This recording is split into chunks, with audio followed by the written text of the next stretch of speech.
Hey y'all, this YouTube channel is about homicide and hookah with a little bit of horror. It's why I smoke my hookah and I tell you about some homicide or I tell you about something that's horrifying. And y'all, I've been gone for a minute. I've been a little MIA because my damn phone ain't had no storage.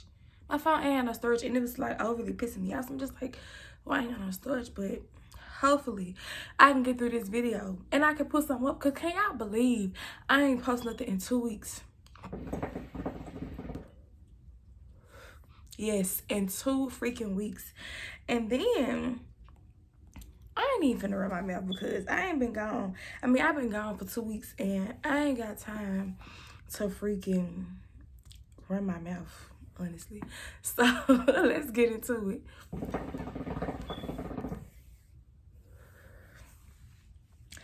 So today, I'm going to tell y'all the story of Melissa Mooney. And y'all, Melissa Mooney was working with the FBI as far as like her career was with the FBI. So y'all know that this story going to be real personal. The FBI finna be on everybody's neck because they need to figure out, baby, who killed their colleague.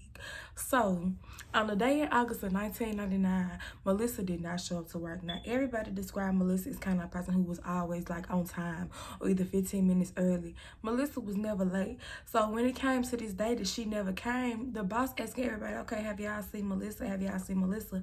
Everybody was like, no, we haven't seen Melissa. And so then they let a little bit of time go by because Melissa did just move into a new neighborhood. So he was like, maybe she, getting her stuff together with her moving and stuff. So they called her old apartment. They called her new apartment. They called her cell phone. Melissa still did not answer the phone. So at this point, the boss like, go check on her, basically. So a couple of agents, they went out. And so they got to Melissa's house. And Melissa's car was in the driveway. So then they called Melissa again. They could hear Melissa's phone ringing inside the house while they were standing outside the house.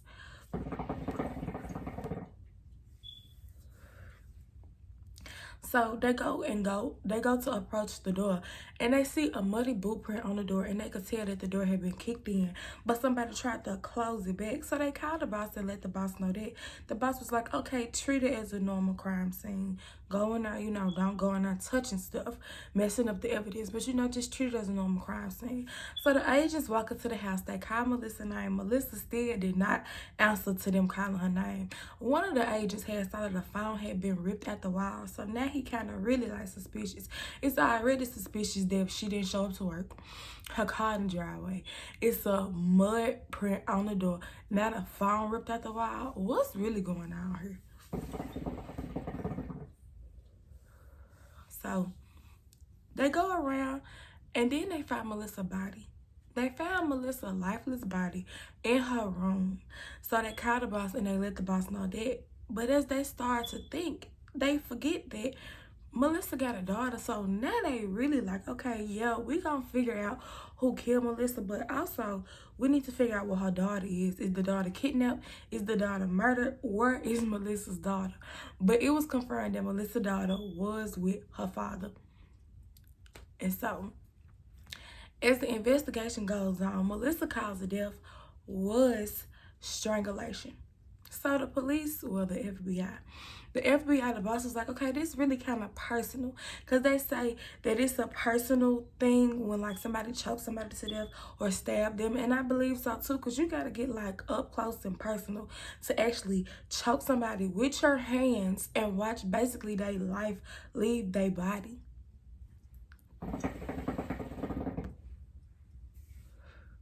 So the boss instantly went to Melissa's ex-husband and was like, where were you? And he said, I was 70 miles away with our daughter. Okay, so they was like, okay, that's a good alibi, but if you took your daughter to sleep, what's stopping you from going to go kill your baby mama? Because it was said that Melissa and her baby daddy was having like custody battles and stuff like that over their child, and their divorce had just been finalized a week before Melissa's murder. So now everybody looking at the baby daddy like,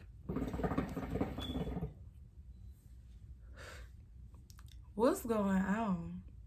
So the police did every route possible to see if he would have had time to kill Melissa.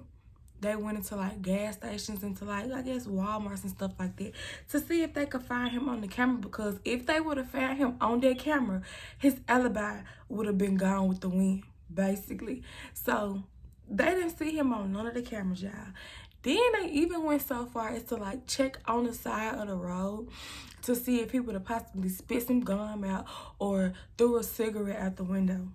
They still didn't find nothing. So at this point, they was like, they don't want to get tunnel vision and just like think it's him to the point the killer just basically doing whatever and probably on the verge of killing somebody else, because they so geared to this one person being Melissa's killer.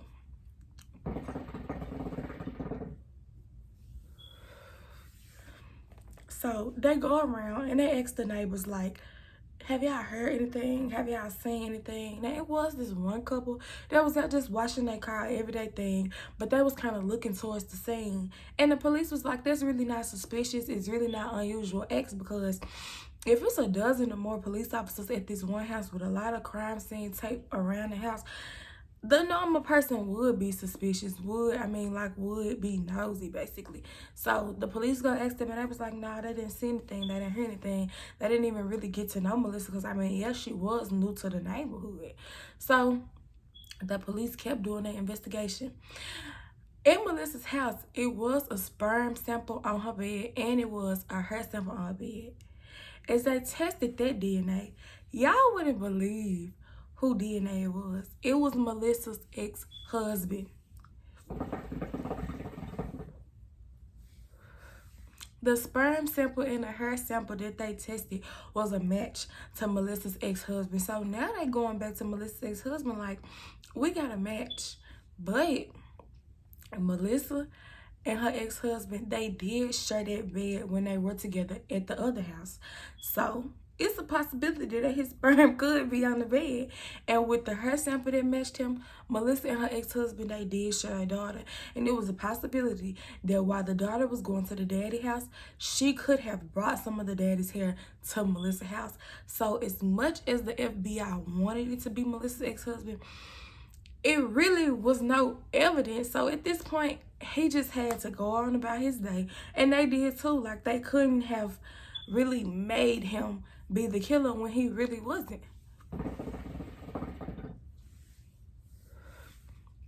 So then they look into Melissa's ex-boyfriend. Melissa and her ex-boyfriend had just broke up a week before her getting murdered. So now they're looking into him. But his alibi was that he was out on a date with somebody he met offline. And his alibi did check out because he was on cameras. So they keep digging, Then they look into Melissa's like call log and stuff like that. She had called a number or received the call from a number like the day or the day before her murder. And so they look into that, and that was an ATF agent. So they like, okay, what they got going on? And then this man is married at that point. It was said that the man had helped Melissa put a down payment on her house, and so then he was just like buying her gifts and stuff like that. So they thinking, okay, well, maybe Melissa was blackmailing him or something like that. They really don't really know. So they was looking into the ATF agent, but his alibi was he was like on a business trip, basically, and his alibi for the most part really checked out. So the police, the FBI, really is basically at square one. It's 2001, and it's 2 years without even knowing what really happened to Melissa.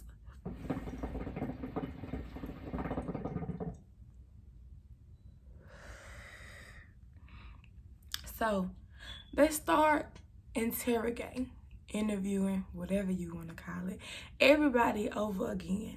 They basically started from square one, because at this point it's been 2 years that passed and they really don't have nothing to show for it. So as they interviewing everybody that they interviewed before, everybody for the most part was cooperating. But it was this one person who didn't want no dealings with the FBI no more.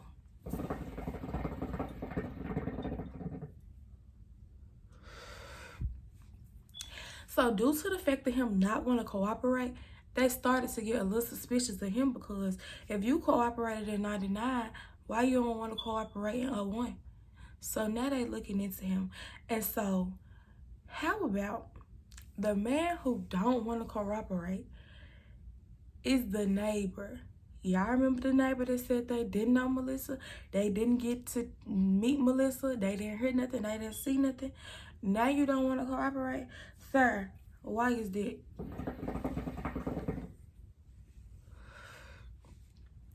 And his name was Tyrone. So they started looking into Tyrone's background. Tyrone didn't have no arrest. However, he had some complaints. One day in another state, he busted into a woman's house, raped her, and proceeded to choke her. But she was pregnant and she had another son. And so she was just saying like, yeah, I got a baby. Please don't. So I guess he spared her life. But this situation was beginning to sound a little too much like Melissa's case. So now they started looking into Tyrone. And this was said that the charges against Tyrone when he raped that other woman in another state were dropped due to the fact of Tyrone's mother paying the woman $2,000. Ma'am, you dropping rape charges for $2,000? Hell, I ain't dropping no rape charges for no amount of money. But two bands? Two bands? You dropping a rape charge for 2 bands?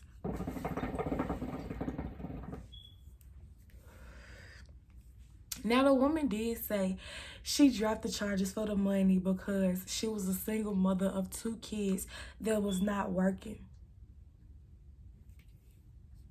I'm not going to even say what I want to say about that situation. I'm going to just smoke.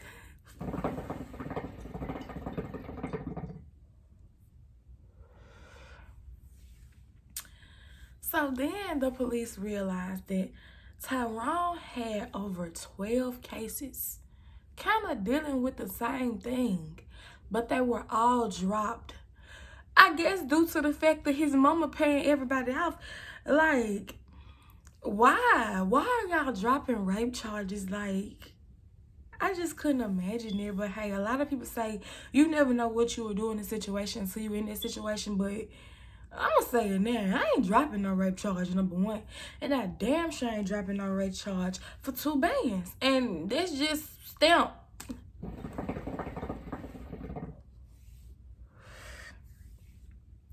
So I guess like Tyrone called the FBI or the FBI called Tyrone. Either way it go, they were on the phone. And Tyrone was just like, I don't have nothing to do with this Melissa case. I don't even know who she is. I didn't do nothing with it. Y'all saying that I'm kind of a suspect or whatever. The police told him, I mean, you basically a suspect until you corroborate, sir. Which again is understandable, because if you ain't got nothing to do with this situation, why you acting suspicious? Why you don't want to cooperate all of a sudden? So then he yells at the FBI on the phone and say, well, if you think I got something to do with it, y'all got 30 minutes to come over here and find whatever y'all looking for. And if not, just basically leave me alone with this situation. And the FBI rushed over there, as they should. What the young folks say, as they should. And so as they in the house, they looking around. Then they start looking at his shoes, because y'all know it was a muddy boot print on the door. They start looking into Tyrone's shoes, and he then terminates them from investigating his house. So now without a court issue warrant and with him telling them, oh, y'all gotta stop, they can't really search no more. And so then, like, I just feel like this even more suspicious, the fact that the moment they start looking at your shoes, you now want to terminate the fact of them looking around anymore. Sir, you're the killer. You're the killer.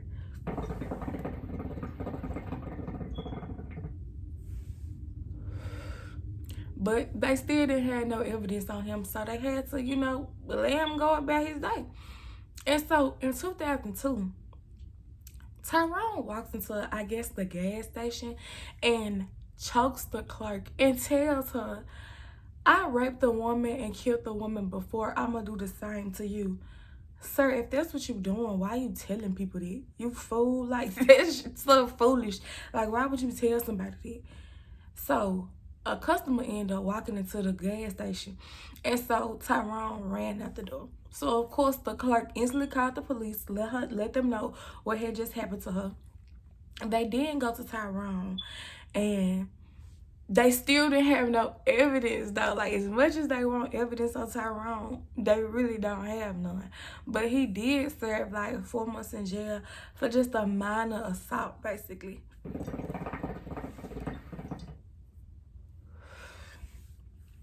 So in 2003, Tyrone was still like getting off. Like, they really couldn't get no evidence with him on this case. Melissa had died in 1999. Here it is, the year. Here it is, the year 2003. And Tyrone, he slips up.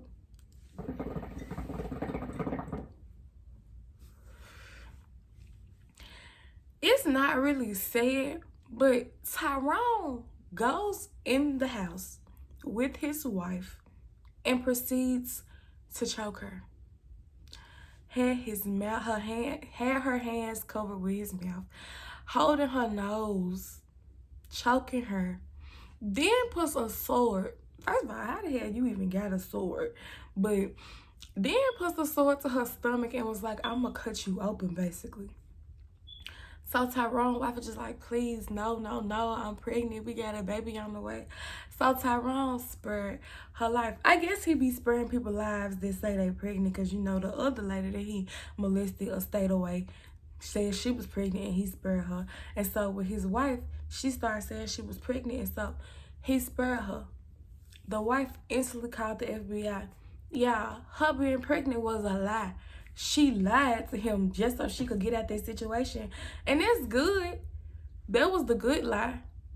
But she called the police and was just like, "I know he killed that woman because he kind of just did the same thing to me.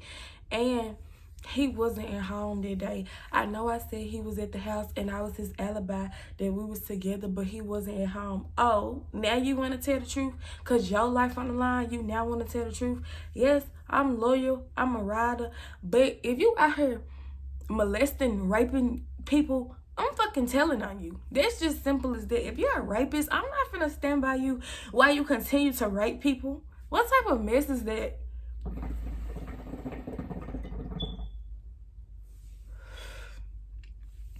So she takes back her alibi.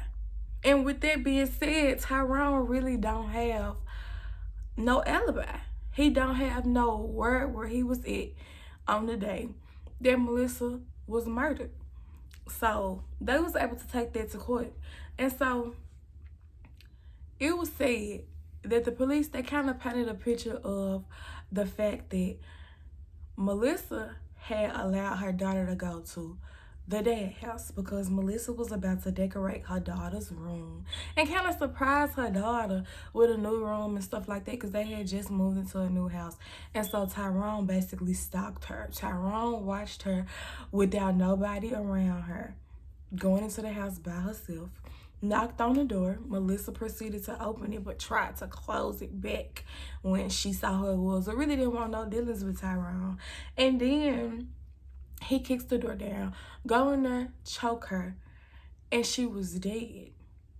But he begins to rape her while she's dead. Like, it's not good to rape nobody at all. But damn, while they dead, that shit weird. You raping people while they dead. It's weird to rape people alive, but a corpse.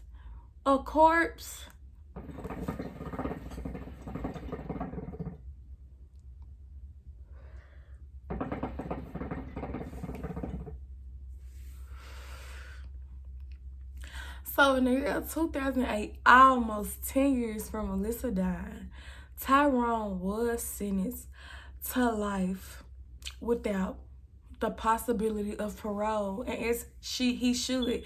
And as for his wife, she should get some jail time too, because all this could have been avoided. They could have caught him in 99, but you wanted to lie and say, "Oh, he was with me, when you knew damn well that man was not at your house. He out raping folks. But since he put a sword to your little stomach, now you want to tell on him? I would have told on his ass in 99. I'm sorry. But hey, like I said before, everybody say you don't know what you gonna do until you in that situation. And I hope to God I ain't never in none of those situations. And as for the women who was dropping rape charges for money, that's all I gotta say about that. So y'all, this is the end of the story, and I do want to apologize again for being gone for 2 months due to my phone not having storage. So hopefully we ain't never gotta deal with that again. And so y'all just like, comment, share, and subscribe. Hopefully y'all like my concept with my hookah. Hopefully y'all like my channel. Hopefully y'all like the stories that I tell y'all. And I'll be back hopefully not in 2 weeks, but thank y'all.